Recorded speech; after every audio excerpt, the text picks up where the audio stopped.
Halo Tribuners, salam jumpa di Tribun Ambon hari ini edisi 13 Mei 2022. Sejumlah informasi terupdate dari Kota Ambon dan sekitarnya akan kami hadirkan di hadapan Anda. Bersama saya Tanita Patesina, kita mulai dengan berita pertama. KPK mulai lengkapi berkas tersangka Wali Kota Ambon. Kasus dugaan korupsi suap pemberian persetujuan izin prinsip pembangunan cabang usaha retail di Kota Ambon tahun 2020 tengah diselidiki. Proses penyelidikan itu diungkap PLT juru bicara Komisi Pemberantasan Korupsi KPK Ali Fikri. Ali Fikri mengungkapkan saat ini pihaknya masih melengkapi berkas perkara. Jubir berlatar belakang jaksa itu masih belum mau mengungkapkan siapa saja tersangka dalam kasus ini. Begitupun dengan konstruksi perkara ini. Namun berdasarkan sumber tribunnews.com di KPK, ada 3 pihak yang dijadikan sebagai tersangka. Salah satunya Wali Kota Ambon Richard Lohenapesi. Kebijakan KPK era kepemimpinan Firly Bahuri CS, pengumuman tersangka akan dilakukan ketika upaya paksa penangkapan disertai penahanan dilakukan. Ali berjanji akan menyampaikan perkembangan penanganan perkara ini kepada publik. Rekan-rekan semuanya terkait dengan penyidikan di Kota Ambon, perlu kami sampaikan memang benar ya, saat ini KPK sedang melakukan pengumpulan berbagai bukti ya, dan juga keterangan dari saksi terkait dengan dugaan korupsi pemberian persetujuan izin prinsip pembangunan cabang usaha retail di Kota Ambon tahun 2020. Jadi terkait dengan penyidikan dugaan suap dan gratifikasi.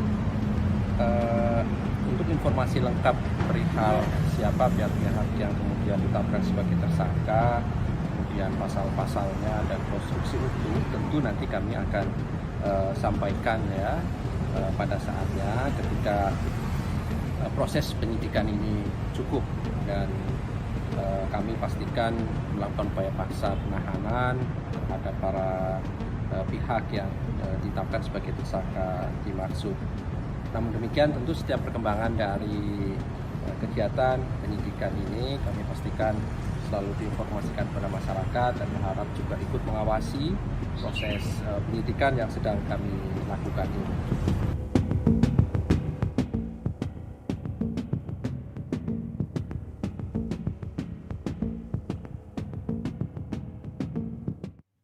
Tribunnews Wali Kota Ambon Richard Lohenapesi dicekal berpergian ke luar negeri. Komisi Pemberantasan Korupsi KPK RI akui mencekal 3 tersangka kasus dugaan suap pemberian persetujuan izin prinsip pembangunan cabang usaha retail di Kota Ambon tahun 2020. Salah satu dari ketiganya yakni Wali Kota Ambon Richard Lohenapesi. PLT juru bicara KPK Ali Fikri mengatakan telah meminta pihak Ditjen Imigrasi Kemenkumham untuk melarang ketiga oknum tersebut. Pencekalan tersebut lanjut Ali Fikri guna membantu penyidik untuk mendapat keterangan dari pihak terkait. Berdasarkan sumber tribunnews.com di KPK ada 3 pihak yang dijadikan sebagai tersangka. Salah satunya Wali Kota Ambon Richard Lohenapesi. Namun hingga kini pihak KPK belum memberitahu informasi siapa saja tersangka itu.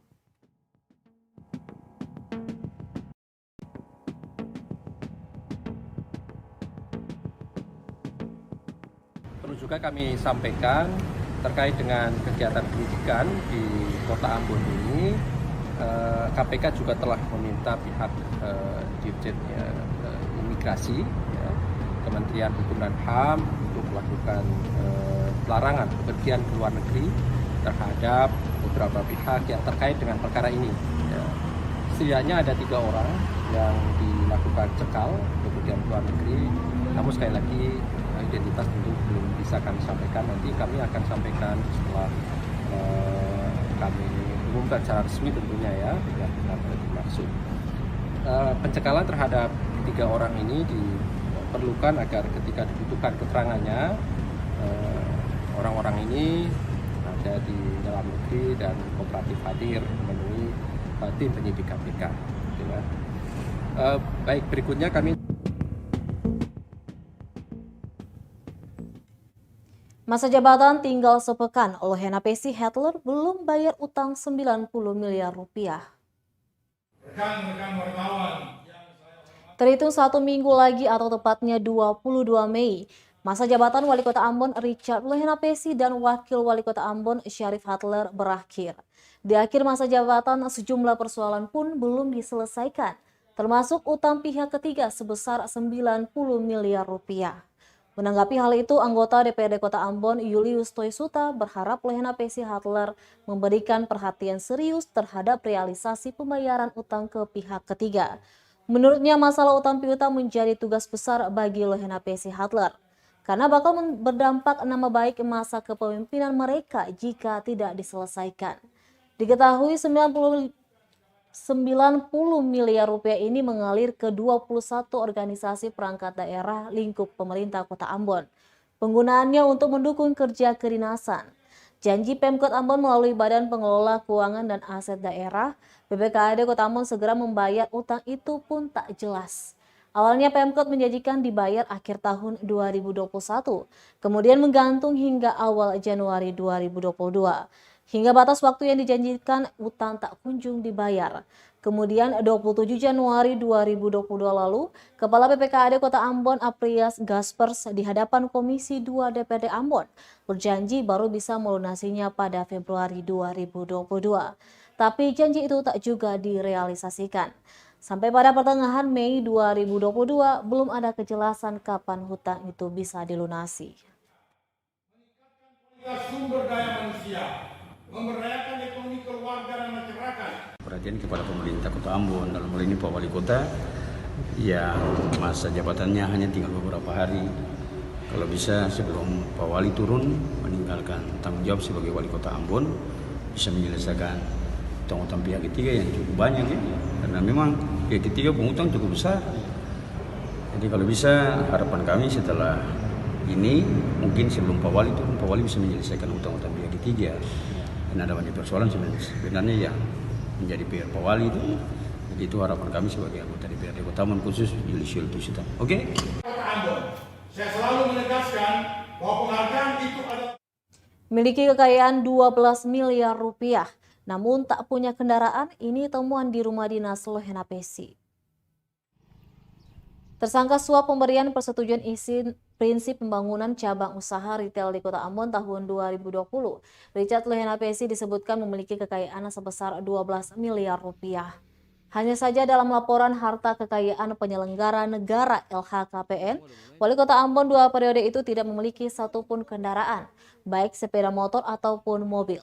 Dari pantauan tribunambon.com di kediamannya kawasan Karangpanjang, Jumat 13 Mei 2022 sore, terparkir 2 mobil pribadi keluaran pabrikan Toyota, masing-masing dengan plat nomor DE12NK dan K8845YA terparkir di garasi mobil. Juga ada 3 mobil berplat merah, 2 diantaranya terparkir di luar garasi. Rumah dinas politisi Golkar itu pun tampak sepi, hanya terlihat sejumlah petugas Satpol PP yang tengah berjaga. Salah seorang petugas yang menolak namanya disebutkan mengatakan Luthenapesi serta istri sudah 4 hari tidak terlihat.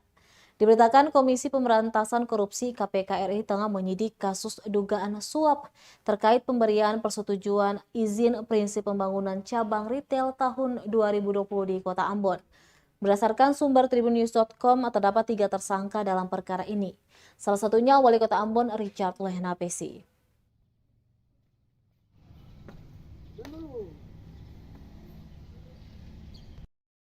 Wartawan semua udah mulai tuh.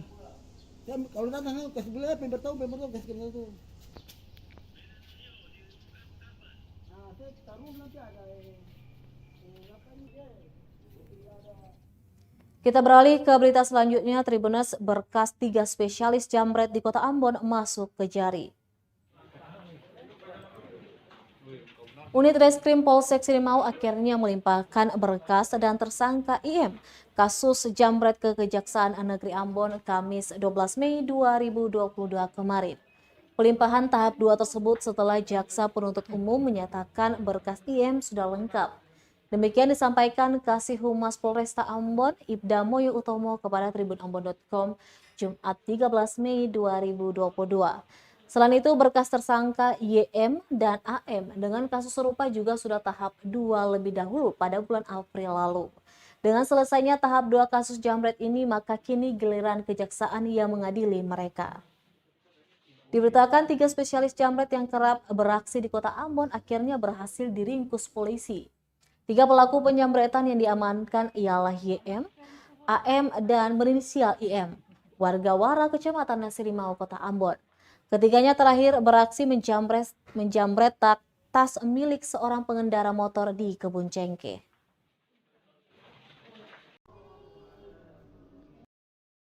Kasus jambret yang ditangani Polsek Sirimau itu tanggal 12 Mei kemarin sudah tahap 2. Itu inisial tersangka atas nama IM dan temannya atas nama AM dengan YM itu sudah tahap 2 duluan, yaitu pada tanggal 6 April. Itu yang ditangani oleh penyidik Polresta Pulau Ambon dan Pulau Prihasil.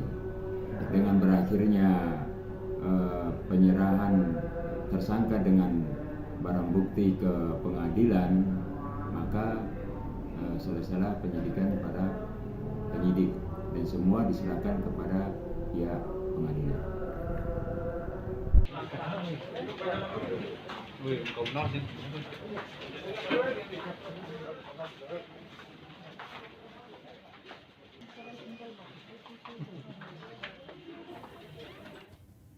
Kita beralih ke berita dari Pulau Buru. Tribuners, lagi sampah menumpuk dan berserakan di TPA Batoboi, Pulau Buru.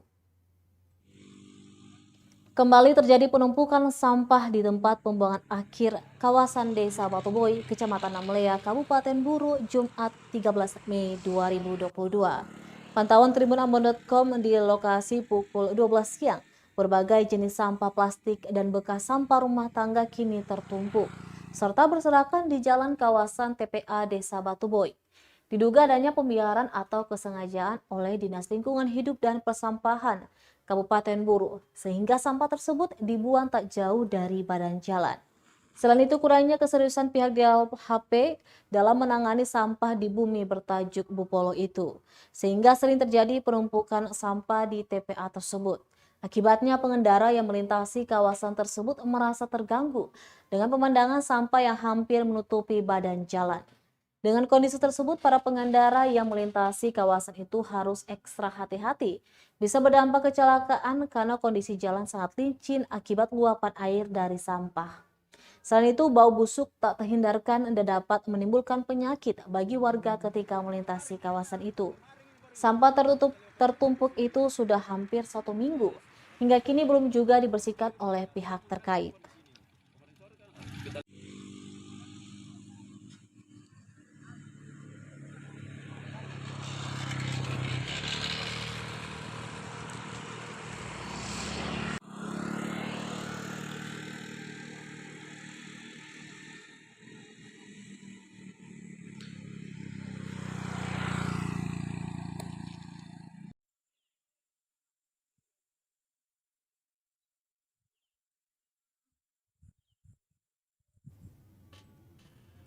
Tribuners DLHP Kabupaten Buru pastikan sampah berserakan di Batoboi, Pulau Buru bakal dibersihkan besok.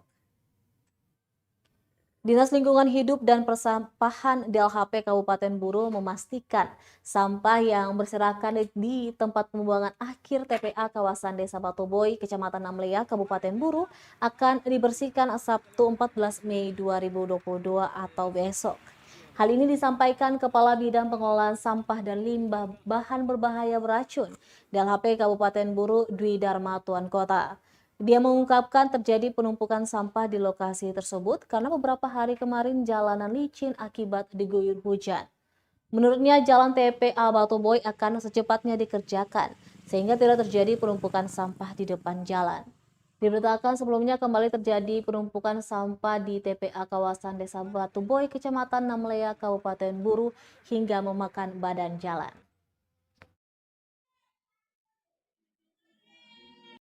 Jalan TPA dikerjakan oleh pihak Dinas PU Kabupaten Buru, kita akan melakukan penentuan jam buang di TPA juga. Kita sudah melakukan penentuan jam buang di TPS. Nah, kita akan berlakukan juga jam buang di TPA itu setiap jam berapa, lalu kita nanti di depan TPA itu kita akan pagar supaya ada jam-jam tertentu pagar itu akan dibuka untuk melayani aktivitas pembuangan sampah di TPA supaya lebih teratur. Kemudian petugas di TPA juga nanti akan kita tempatkan untuk memantau aktivitas pembuangan sampah oleh baik itu boleh petugas DLH sendiri maupun dari masyarakat atau pelaku usaha yang langsung membuang sampah di TPA.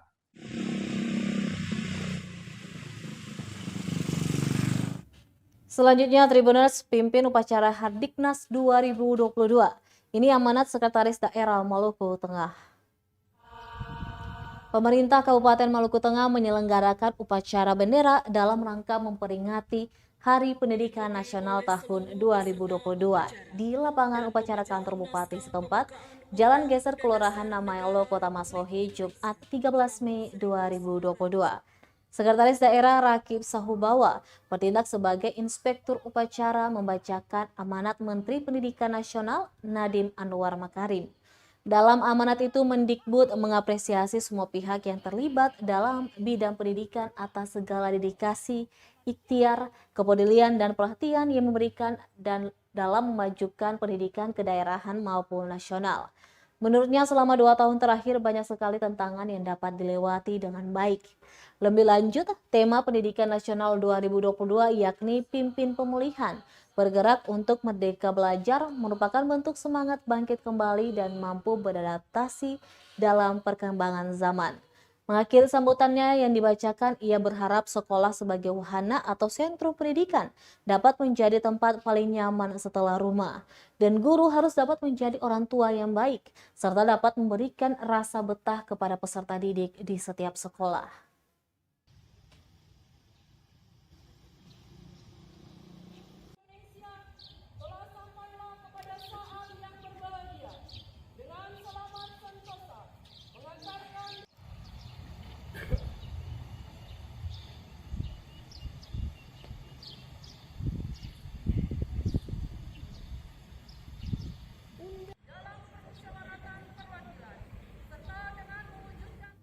Baik Tribuners, demikianlah Tribun Ambon hari ini edisi 13 Mei 2022. Saya Tanita Patesina beserta tim redaksi yang bertugas undur diri. Sampai jumpa lagi dan amato. Terima kasih sudah nonton. Jangan lupa like, subscribe, dan share ya.